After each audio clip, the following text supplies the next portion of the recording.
everybody. This is Unprecedented TV, brought to you by Delivering Liberty. I hope everybody is having a good afternoon. Program's gone fantastic. Straight away, technical difficulties.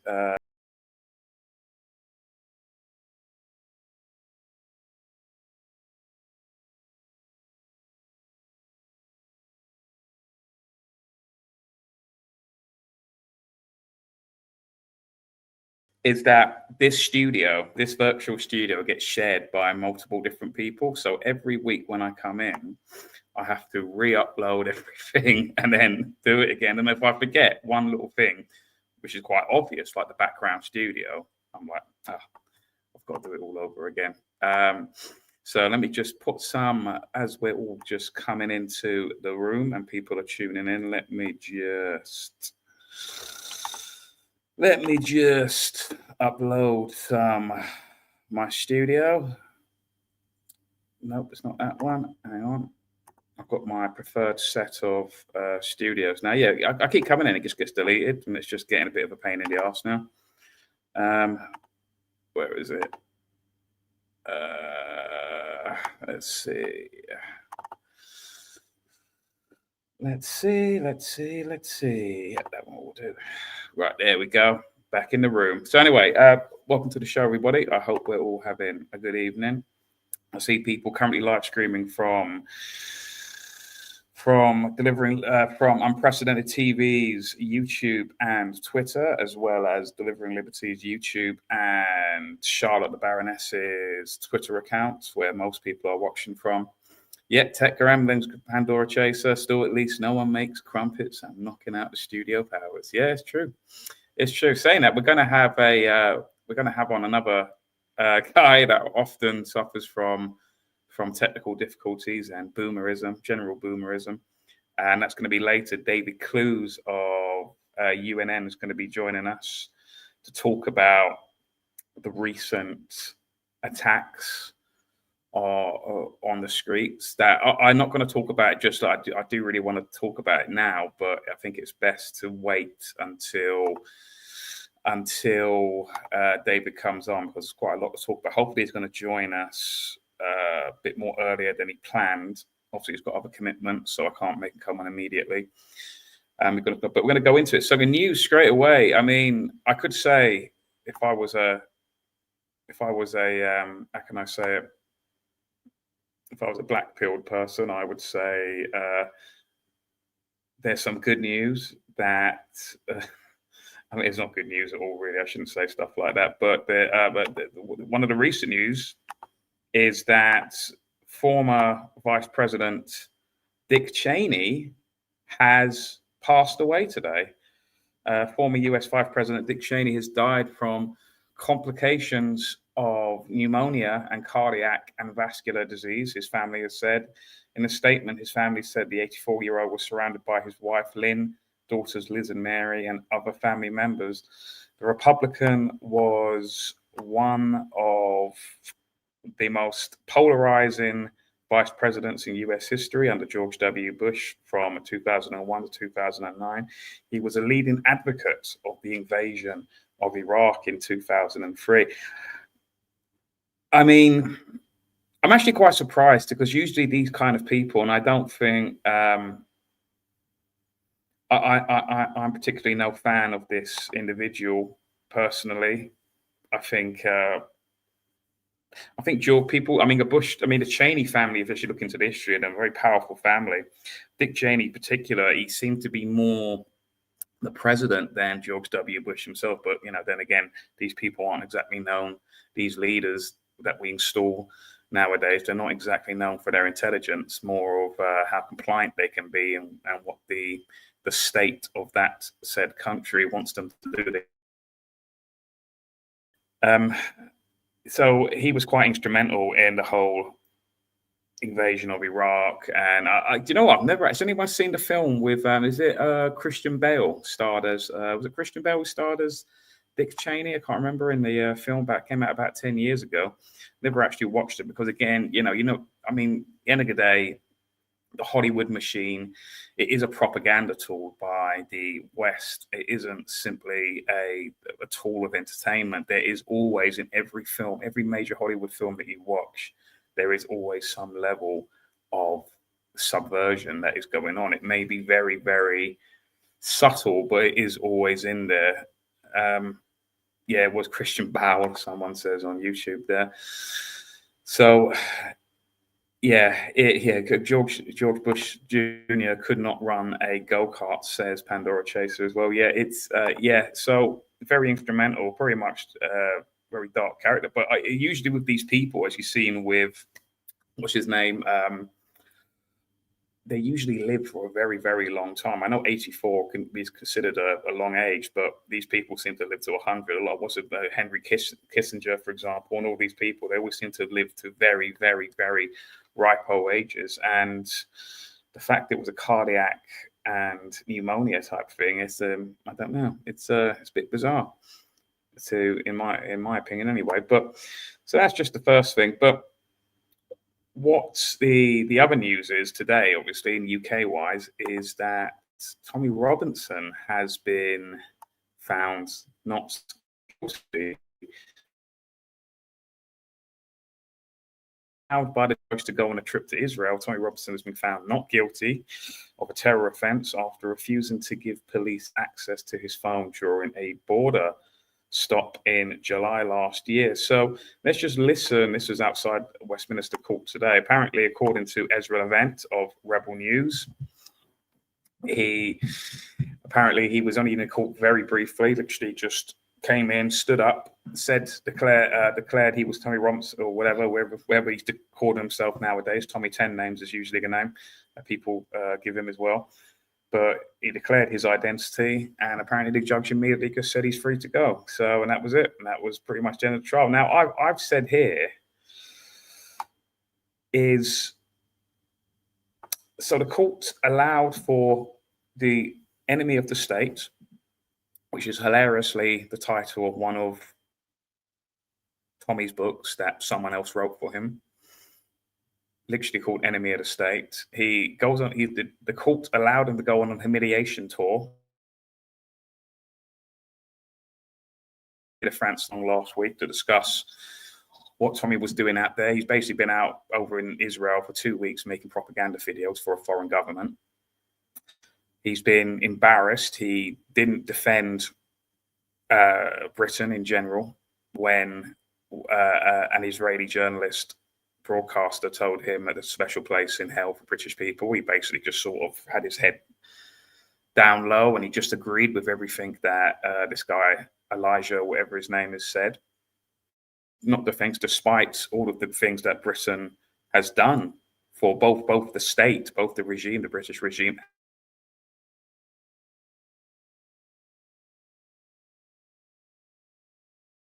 People, I think most of the people who consider themselves Leo Curse has made a video as well. I'll show you that later, just to show what I mean. That there's this sort of slavish loyalty to this very tiny nation out in the Middle East, thousands and thousands of miles away. And this guy, this Israeli broadcaster, says that there's a special place in hell, despite all of the state, the Balfour Declaration, the creation of the state of Israel in the first place. Then you had the attacks, the terrorism attacks on British soil in 1946, after tens of millions of British soldiers died on what is, I mean,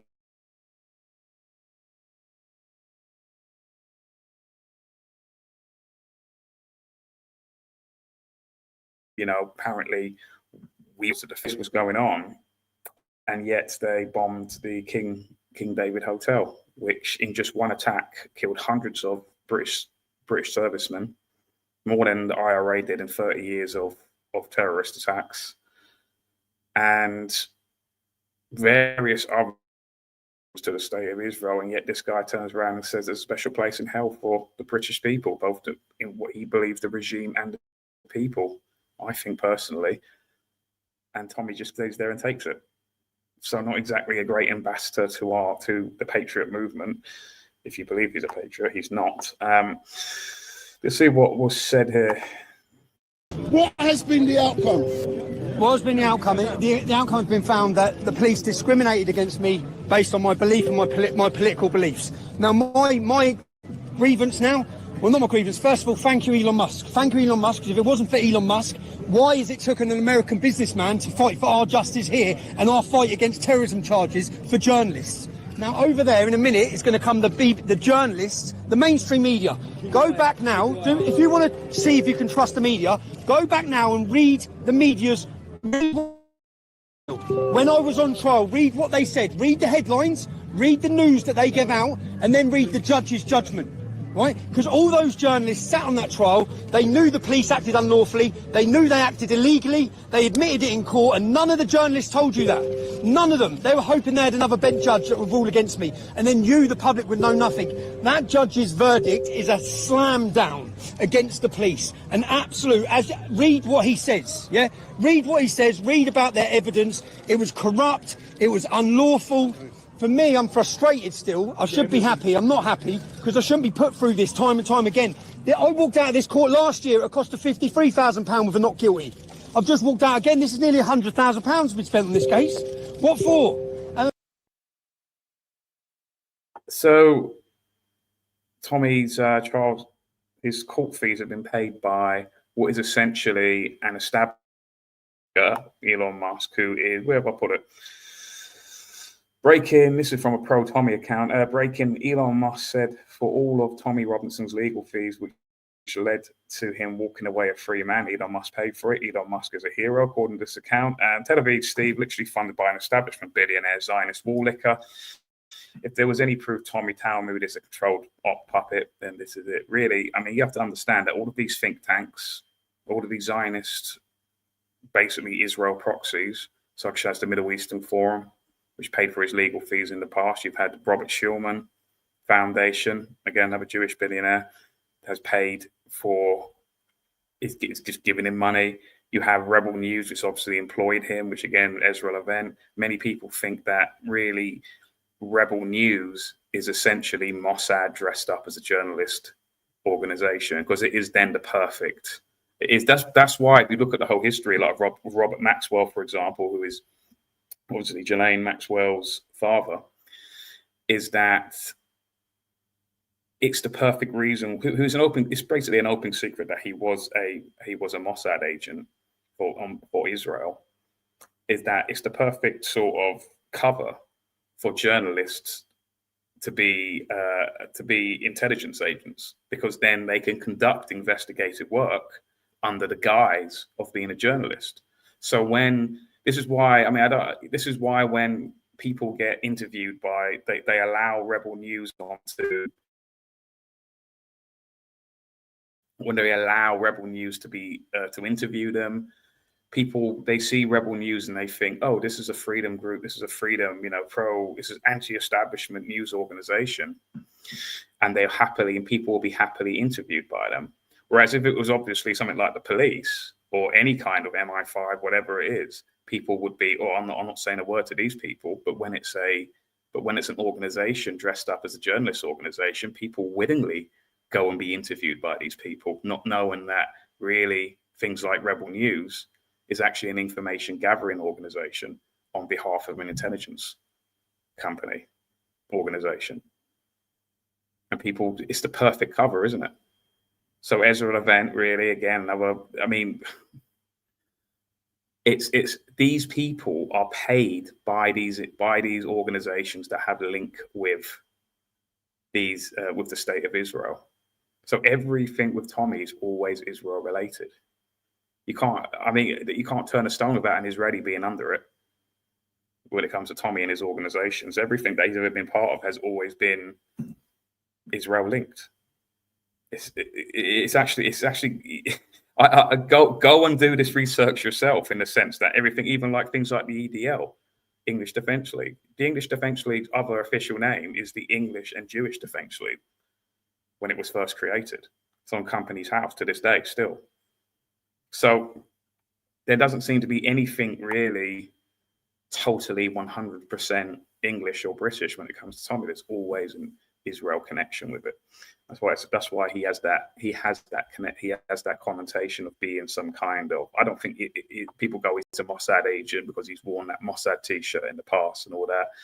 And I don't think he is a Mossad agent as such, but he is definitely a useful pawn for the intelligence services of Israel and the UK state, because really all of these, I mean, the Five Eyes, really it's the Six Eyes, because it never really included the Mossad into that. They include all of the other, like Britain, America, Canada, the Five Eyes, but really it's the Six Eyes, because really Israel was really running that. Carl Mid says he's 100% Mossad. I mean, again, he might be, but I just think more so he's just a useful pawn to them. Obviously, that's where the money is. There's money to push. If you push Israel and Trump and Israel, basically the same thing. If you push those two things, there's big money for it. If really Islam or Arabs in general had massive power to the extent that Israel does, I wouldn't be shocked if Tommy was actually on the side of Islam, really. It's where the money is. There's no money to really be against. You look at all the people who speak out against Israel, they don't really make much money. They're doing it really just because they have more passion for their country and they understand the bigger. That's what I mean. All these people, they dress themselves up in flags and, oh, I'm a patriot and all of this. Like I said, we had a spat with Leo Kearse. Where is he? Because he after I made that, let's find it, last week when we had Jada on, the Ikes and Leo Kearse also had a bit of a spat online as well. Where is it? Let's see. What was that? Becca Smith? I mean, let's see. Where is Mr. Kearse? It's amazing. Like I said last week, all of these people seem to be in Israel at the time when Israel has been known to pay influencers quite a hefty sum of money per post, per video, per whatever. That's just per post. We don't know what the actual tiers are. Maybe a tweet will be $7,000. Maybe a video like this will be, I don't know, 14 grand to these people, because we're constantly giving them aid in some form. They're the biggest per capita contributors of foreign aid in the world. All of our taxpayers' money. I'm going to talk about, what Rachel Reeves has just done as well recently in the past day, with basically another U-turn that Labour has done, which backtracks on their policies of their manifesto. But let's just see what this is Leo Kearse, supposed patriot, British patriot that is been in Israel as well. They've all been in Israel the past couple of weeks. Alex Phillips, Liam Tusk, all of them, all on the news that Israel's. What we need are what we need are Jewish and Israeli voices to speak up loudly and show solidarity with nationalists and civilizationists. We need the equivalent of Zionism for every European country because it's a positive movement, says comedian Leo Kearse. But that's the problem, you see, because if you look at even Tommy has said this in the past few weeks before he went to Israel, is that the people who are behind the diversity push, the multiculturalism, even in the past with cultural Marxism, you look at all of these people who've created those terms or created those philosophies, they have been from Jewish individuals. And again, Leo, I don't think is too smart to actually quite understand this. I think, is drunk in the Kool-Aid, or he's just a traitor in general. I don't know, but I'm gonna give him the benefit of the doubt and just say he's not very well informed. But let's see what he had to say. This is him being interviewed. Jewish spokespeople from the left advocating for mass immigration to Europe. What would you like to see in building friendships between Israeli conservatives and Western nationalists, given frustrations with left-wing Jewish NGOs? This is a real issue because a lot of people on the right are, quite anti-Semitic. But it's not just some random hatred that's been plucked from the air like some people think. There's some logic behind it.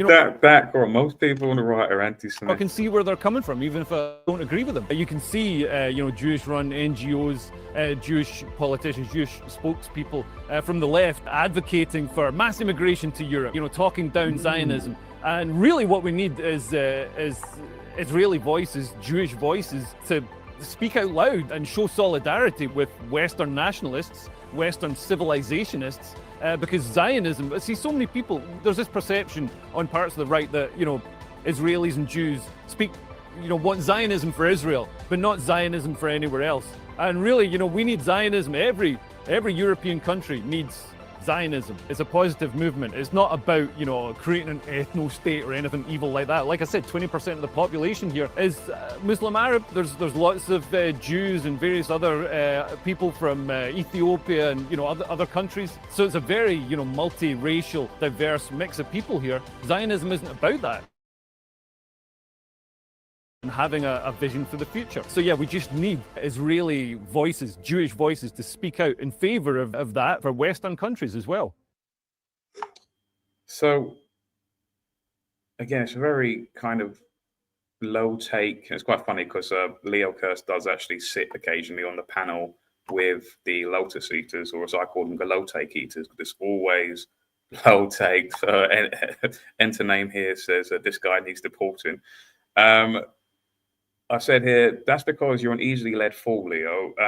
The everyday Jew is probably as clueless as the everyday Brit who's not, because when I say that about the everyday Brit, I'm not putting down British people in the sense that really the everyday person in the UK is often very much bombarded with distraction, propaganda, where even that's simply football. Because again, all of these individuals, whether they're sportsmen, whether they're DJs, whether they're TV presenters, whatever, actors, whatever it is, you have to really just put them into one category.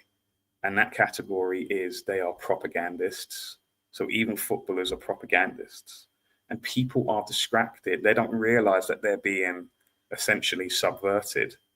Because I listened to I think I said this the other week, I was listening to like a BBC Radio 2 or something. And so I was in this kind of pub, it was sort of on.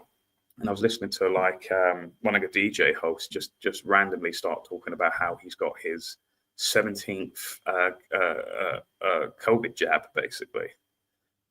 And there was no need to the conversation that they were having earlier previously. It's that there was no need to basically shoehorn that in.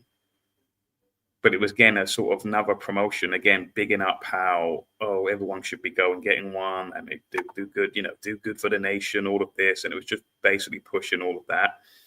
And to the average person who wasn't awake to what these people are doing, they'll let that sink into their subconscious, and it will play on their mind for a bit. It is like laying a seed. And these people just don't, the average people are just too distracted. They're not aware of what is going on. So I think just like with how the everyday person is in the UK here, probably applies really to the everyday person in Israel, is that it's not literally every single one that is against us. But it's basically, as I said here, the everyday Jew is probably as clueless as the everyday Brit. It's the Jews who hold the power, who know exactly what they do. I've told you to research two things: the Greater Israel Project and Islam is the broom of Israel. Because what Leo is saying is that some people believe that Israelis/Jews want Zionism for Israel, but open borders and multiculturalism for the West. Every Israeli I spoke to, every single one, wants Western countries to control their borders and assert their native culture. And that might be true, that everyday Jewish person who isn't rich, who isn't a millionaire and all of that, they might want that. But they just might be as clueless as to what is going on to the everyday Brit. It's the people who control and are very influential in the West